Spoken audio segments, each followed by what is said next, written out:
बिस्मिल्लाहिर्रहमानिर्रहीम। अस्सलाम वालेकुम। एक रोज सहाबा इकराम नबी करीम सल्लल्लाहु अलैहि वसल्लम के गिरद जमा थे। ऐसे में किसी ने कहा, अल्लाह की कसम, कुरैश ने आज तक नबी करीम सल्लल्लाहु अलैहि वसल्लम के अलावा किसी और की जुबान से बुलंद आवाज में कुरान नहीं सुना, इसलिए तुम में से कौन है जो इनके सामने बुलंद आवाज में कुरान पढ़े। ये सुनकर हजरत अब्दुल्ला बिन मसूद रजी अल्लाह तआला अन्हु बोल उठे, मैं इनके सामने बुलंद आवाज से कुरान पढ़ूंगा। हजरत अब्दुल्ला बिन मसूद रजी अल्लाह तआला अन्हु की बात सुनकर सहाबा ने कहा, हमें कुरैश की तरफ से आपके बारे में खतरा है। हम तो ऐसा आदमी चाहते हैं जिसका खानदान कुरैश से इसकी हिफाजत करता रहे। इसके जवाब में हजरत अब्दुल्ला बिन मसूद रजी अल्लाह तआला अन्हु ने फरमाया, तुम मेरी परवाह न करो, अल्लाह ताला खुद मेरी हिफाजत फरमाएंगे। दोपहर के बाद हजरत अब्दुल्ला बिन मसूद रजी अल्लाह तआला अन्हु बैतुल्लाह में पहुँच गए। आप मकाम इब्राहिम के पास खड़े हो गए। इस वक्त कुरैश अपने अपने घरों में थे। अब इन्होंने बुलंद आवाज से कुरान पढ़ना शुरू किया।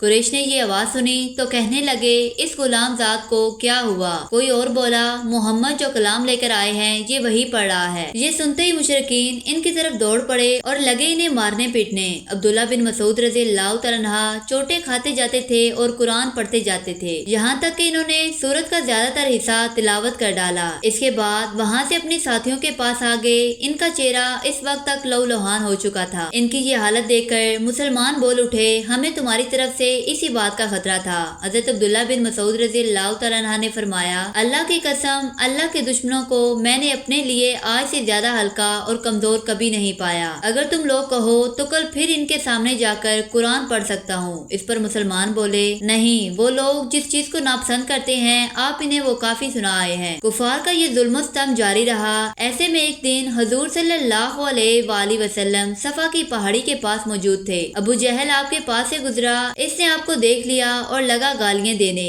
इसने आपके सर पर मिट्टी भी फेंकी। अब्दुल्ला बिन जदान की बांदी ने ये मंजर देखा। फिर अबू जहल आप सल्लल्लाहु अलैहि वसल्लम के पास से चलकर हरम में दाखिल हुआ। वहाँ मुशरिकीन जमा थे। वो इनके सामने अपना कारनामा बयान करने लगे। इसी वक्त आप सल्लल्लाहु अलैहि वसल्लम के चचा हजरत हमजा रज़ी अल्लाह तआला अन्हा हरम में दाखिल हुए। ये इस वक्त तक मुसलमान नहीं हुए थे। तलवार इनके कमर से लटक रही थी। वो इस वक्त शिकार से वापस आए थे। इनकी आदत थी कि जब शिकार से लौटते तो पहले हरम जाकर तवाफ करते थे, फिर घर जाते थे। हजरत हमजा रज़ी अल्लाह तआला अन्हा हरम में दाखिल होने से पहले अब्दुल्ला बिन जदान की बांदी के पास से गुजरे। इसने सारा मंजर खामोशी से देखा और सुना था। इसने हजरत हमजा रज़ी अल्लाह तआला अन्हा से कहा, ए हमजा, कुछ खबर भी है? अभी अभी यहाँ अबू हुकम बिन हशाम ने तुम्हारे भतीजे के साथ क्या सलूक किया है। वो यहाँ बैठे थे। अबू जहल ने इन्हें देख लिया, इन्हें तकलीफ पहुँचाई, गालियाँ दी और बहुत बुरी तरह पेश आया। आपके भतीजे ने जवाब में इसे कुछ भी ना कहा। सारी बात सुनकर हजरत हमजा रज़ी अल्लाह तआला अन्हा ने कहा, तुम जो कुछ बयान कर रही हो क्या ये तुमने अपनी आंखों से देखा है? इसने फौरन कहा, हाँ मैंने खुद देखा है। ये सुनते ही हजरत हमजा रज़ी अल्लाह तआला अन्हा जोश में आ गए। चेहरा गुस्से से तमतमा उठा। फौरन हरम में दाखिल हुए। वहाँ अबू जहल मौजूद था। वो कुरैशियों के दरमियान में बैठा था। ये सीधे इस तक जा पहुँचे। हाथ में कमान थी, बस वही खींचकर इसके सर पर दे मारी। अबू जहल का सर फट गया। हजरत हमजा रज़ी अल्लाह तआला अन्हा ने इससे कहा, तू मोहम्मद को गालियाँ देता है, सुन ले, मैं भी इसका दीन इख्तियार करता हूँ। जो कुछ वो कहता है वही मैं भी कहता हूँ। अब अगर तुझमें हिम्मत है तो मुझे जवाब दे। अबू जहल इनकी मिन्नत समाजत करते हुए बोला, वो हमें बेअकल बताता है, हमारे माबूदों को बुरा कहता है, हमारे बाप दादा के रास्ते के खिलाफ चलता है। ये सुनकर हजरत हमजा रज़ी अल्लाह तआला अन्हा बोले, और खुद तुमसे ज्यादा बेअकल और बेवकूफ कौन होगा जो अल्लाह को छोड़कर पत्थरों के टुकड़ों को पूजते हो। मैं गवाही देता हूँ कि अल्लाह के सिवा कोई माबूद नहीं, और मैं गवाही देता हूँ कि मोहम्मद सल्लल्लाहु अलैहि वसल्लम अल्लाह के रसूल हैं। इनके ये अल्फाज सुनकर अबू जहल के खानदान के कुछ लोग यकदम हजरत हमजा रज़ी अल्लाह तआला अन्हा की तरफ बढ़े और इन्होंने कहा, अब तुम्हारे बारे में भी हमें यकीन हो गया है कि तुम भी बेदीन हो गए हो। जवाब में हजरत हमजा रज़ी अल्लाह तआला अन्हा ने फरमाया,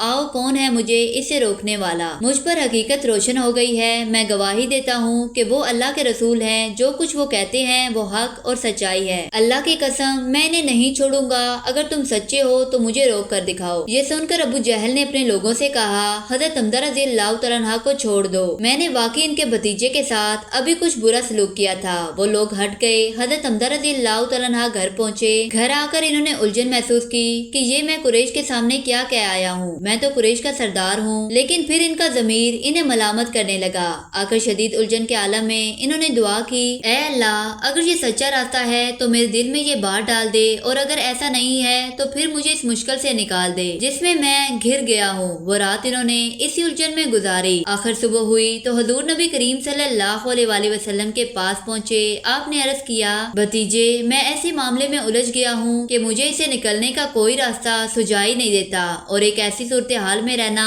जिसके बारे में मैं नहीं जानता ये सच्चाई है या नहीं, बहुत सख्त मामला है। इस पर हजरत मोहम्मद सल्लल्लाहु अलैहि वसल्लम हजरत हमदा रज़ियल्लाहु तआला अन्हा की तरफ मुतवज्जह हुए। आप सल्लल्लाहु अलैहि वसल्लम ने इन्हें अल्लाह के अजाब से डराया, सो आपकी खुशखबरी सुनाई। आपके वाज़ और नसीहत का ये असर हुआ कि अल्लाह ताला ने इन्हें ईमान का नूर अता फरमा दिया। वो बोल उठे, मैं गवाही देता हूँ कि तुम अल्लाह के रसूल हो, बस अब तुम अपने दिन को खुलकर पेश करो। हजरत इब्ने अब्बास रज़ियल्लाहु तआला अन्हु फरमाते हैं, इसी वाक़े पर कुरान पाक की ये आयत नाज़िल हुई। ऐसा शख्स जो कि पहले मुर्दा था, फिर हमने इसे जिंदा कर दिया और हमने इसे एक ऐसा नूर दे दिया कि वो इसे लिए हुए चलता फिरता है। हजरत हमदा रज़ियल्लाहु तआला अन्हा के ईमान लाने पर हुजूर नबी करीम सल्लल्लाहु अलैहि वसल्लम को बहुत ज्यादा खुशी हुई। इसकी एक वजह तो ये थी कि हजरत हमदा रज़ियल्लाहु तआला अन्हा आप सल्लल्लाहु अलैहि वसल्लम के सके चचा थे। दूसरी वजह ये थी कि वो कुरैश में सबसे ज्यादा मुअज़्ज़ज़ फर्द थे। इसके साथ ही वो कुरैश के सबसे ज्यादा बहादुर, ताकतवर और खुददार इंसान थे। और इसी बुनियाद पर जब कुरैश ने देखा कि अब रसूल अल्लाह सल्लल्लाहु अलैहि वसल्लम को मजीद कुव्वत हासिल हो गई है, तो इन्होंने आप सल्लल्लाहु अलैहि वसल्लम को तकलीफ पहुंचाने का सिलसिला बंद कर दिया। लेकिन अपने तमाम जुल्म-ओ-सितम अब वो कमजोर मुसलमानों पर ढाने लगे। किसी कबीले का भी कोई शख्स मुसलमान हो जाता, वो इसके पीछे हाथ धोकर पड़ जाते, ऐसे लोगों को कैद कर देते, भूखा प्यासा रखते, तपती रेत पर लिटाते, यहाँ तक कि इसका ये हाल हो जाता कि सीधे बैठने के काबिल भी न रहता। इस जुल्म और जाति पर सबसे ज्यादा अबू जहल लोगों को उकसाता था। ऐसे ही लोगों में से एक हजरत बिलाल हबशी रज़ियल्लाहु तआला अन्हु भी थे। आपका पूरा नाम बिलाल बिन रबाह था। ये उमैया बिन खलफ के गुलाम थे। हजरत बिलाल रज़ियल्लाहु तआला अन्हु मक्का में पैदा हुए। पहले अब्दुल्ला बिन जदान तमई के गुलाम थे। अब्दुल्ला बिन जदान के 100 गुलाम थे, ये इनमें से एक थे। जब इस्लाम का आगाज हुआ और इसका नूर फैला तो अब्दुल्ला बिन जदान ने अपने 99 गुलामों को इस खौफ से मक्का से बाहर भिजवा दिया कि कहीं वो मुसलमान न हो जाएं। बस इसने हजरत बिलाल रज़ियल्लाहु तआला अन्हु को अपने पास रख लिया। ये इसकी बकरियां चराया करता था। इस्लाम की रोशनी हजरत बिलाल रज़ियल्लाहु तआला अन्हु तक पहुंची। ये ईमान ले आए, मगर इन्होंने अपने इस्लाम को छुपाए रखा। एक रोज इन्होंने काबे के चारों तरफ रखे बुतों पर गंदगी डाल दी। साथ ही वो इन पर थूकते जाते थे और कहते जाते थे, जिसने तुम्हारी इबादत की वो तबाह हो गया। ये बात कुरैश को मालूम हो गई। वो फौरन अब्दुल्ला बिन जदान के पास आए और इससे बोले, तुम बेदीन हो गए हो। इसने हैरान होकर कहा, क्या मेरे बारे में भी ये बात कही जा सकती है? इस पर वो बोले, तुम्हारे गुलाम बिलाल ने आज ऐसा किया है। वो हैरत ज़दा रह गया। आज का ये पार्ट यही खत्म होता है। अगर आपको आज की वीडियो अच्छी लगी हो तो लाइक कर दें और दूसरों के साथ शेयर भी कर दें। अगर आपको सीरतुल नबी के पार्ट शुरू से देखने हैं तो आप मेरे चैनल पर जाकर देख सकते हैं। मिलते हैं इसके अगले पार्ट में, तब तक के लिए अल्लाह हाफिज।